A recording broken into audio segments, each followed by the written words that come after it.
தாத்தா, எப்படி எல்லா கடிகாரத்தையும் இவ்வளவு சரியா சரி பண்றீங்க? பொறுமையா இருக்கணும் என் பையா. காலம் நமக்கு எல்லாவற்றையும் கற்றுக் கொடுக்கிறது. என்னால் இதை செய்ய முடியாது. இது தொடர்ந்து உடைந்து கொண்டே இருக்கிறது.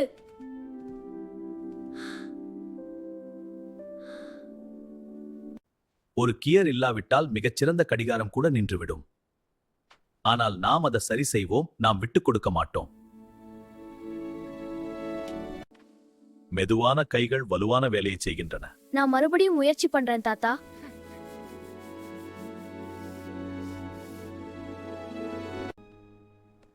முதல் பரிசு கண்ணனுக்கு.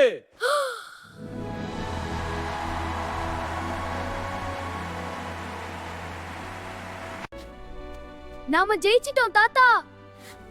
என் சின்ன பையனே, நீதான் அதை செய்தாய். வெற்றி என்பது ஒருபோதும் உடைந்து போகாமல் இருப்பது பற்றியதல்ல, அது ஒருபோதும் விட்டுக் கொடுக்காமல் இருப்பது பற்றியது.